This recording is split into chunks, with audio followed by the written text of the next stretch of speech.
Hello, this is Emma and Marsha, and we are doing our second video for special needs parents. And today I want to talk to you, with Emma's help, about one of the challenges that many special needs parents have, and that is brushing their children's teeth.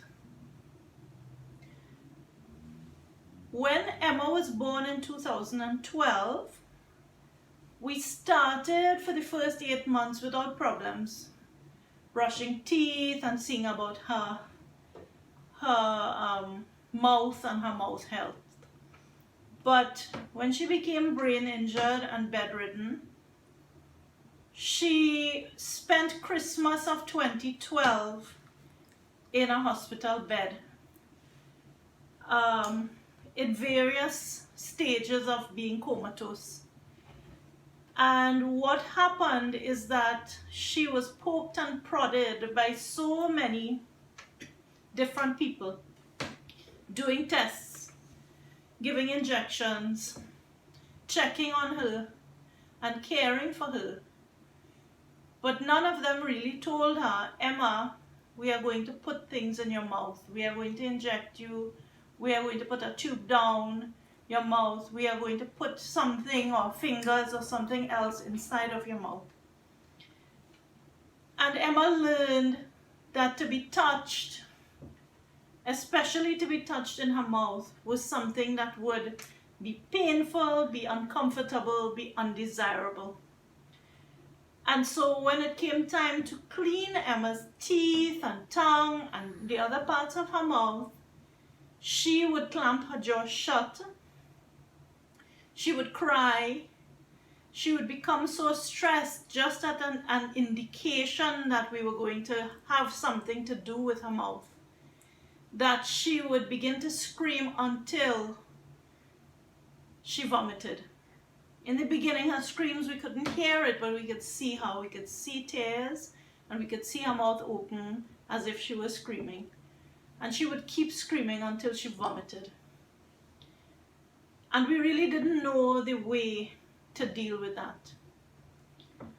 For some years, we searched for help from professionals, for guidance, for books and videos and anything else that could help us to figure it out.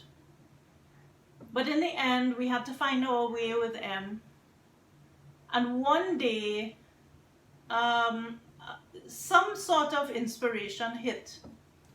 And I realized that it may have been that Emmy associated something going into her mouth as something being done to her and something that was going to hurt her or be really, really uncomfortable and unenjoyable for her. And that was the day that we decided that we were going to change the way we did her oral care. I started by taking my gloves off. I used to glove my hands for her protection, or I used to use my hands but put a little cap on my finger that had a little toothbrush on it, and I would use my index finger to brush her teeth and her mouth. And I decided, let's just do away with this. Let's teach Emma that touching her mouth can be not just tolerated, but be enjoyed. And we dropped all expectations and all pressure. I found that the curve of my index finger exactly matched the curve of Emma's 8-month-old upper palate, hard palate. And I would wash my hands and make sure they were really clean, short nails, etc. And then I would I would tell her, Emmy, Mommy loves you. And I would stroke her mouth. And I would pat her lips. As you can see, she's smiling. And I would play games with her. And I would say, Mama loves Emma Lewis. Mama loves this top lip. And Mama loves this bottom lip. And Mama loves the teeth that Mommy touch teeth. Pop, pop, pop, pop. I love your teeth. I love your lower teeth. And I would do that all the way inside of her mouth. And in the beginning, she wouldn't smile because she just felt that it was the most distasteful thing to be touched in her mouth. It was threatening to her. But over time, that finger coming and touching her, she realized that it was just another way for her to be hugged, for her to be loved. And I would put that finger into the curve of her upper palate, and I would stroke that palate, and I would rub it, and I would let her feel how gentle that touch was and how loving that touch was. And as I went through all the surfaces in her mouth, I would call them by their names. And slowly I started to see a shift. When I told Emma, Mommy's coming to touch your tongue, or Mommy's coming to touch your upper palate, Emma started to open her mouth and wait for me to touch that part. And that started to give me an indication that she was enjoying it. She was participating in the activity. And slowly we moved into not just a rushed duty of brushing her teeth, but a gentle and loving task that actually she enjoyed. We got a soft brush and we began just doing 2 strokes. And slowly we went up. So now we do it in increments of 3. Mommy's going to brush Emma's tongue. 1, 2, 3. Mommy's going to brush Emmy's tongue again. 1, 2, 3. Mommy's going to brush Emmy's tongue again. And so we would continue.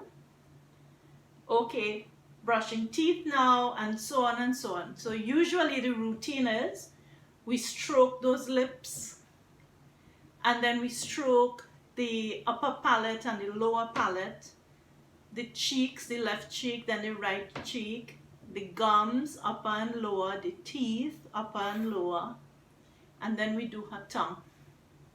And after I've touched those parts and I've told her how much I love every part, and she enjoys it and laughs and smiles, then we say, okay, it's time for us to floss. So we pull the floss out. I used to get bite at some point because she had to learn that this thing that was coming was not dangerous and it wasn't going to be painful. But now she opens up her mouth and she lets us floss her properly. And then we clap her and we tell her how proud we are that flossing has been done, and she laughs and feels good. And then we move on to brushing and we say, okay, time to brush now. And brushing is her favorite thing now, other than the stroking and love. It's all right. It's raining and she's hearing the rain, and that is not so comfortable for her. Relax, Mommy's here, you're safe. All right, relax. Mommy's still here. Good job. So then we brush upper teeth, left side, and then we say, okay, let's go on to the right side. Let's brush. And we do only the front surface. We do the same for the lower.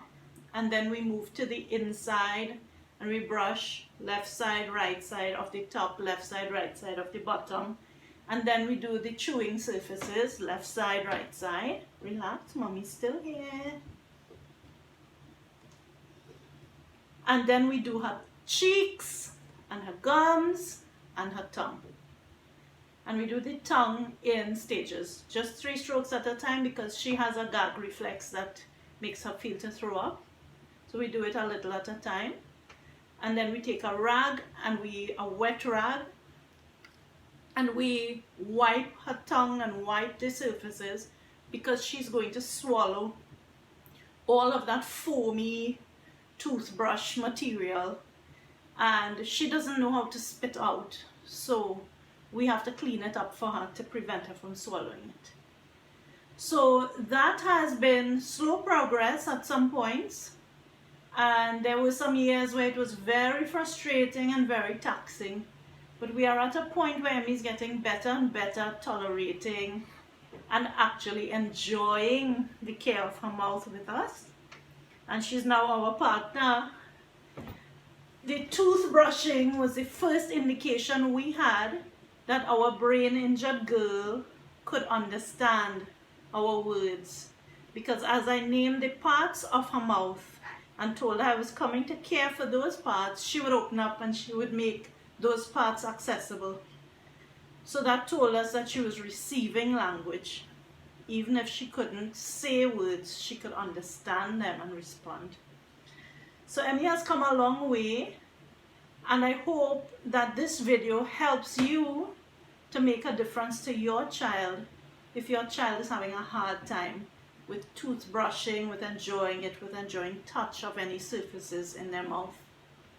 See you next week for another video. Bye-bye. Bye-bye. Bye-bye.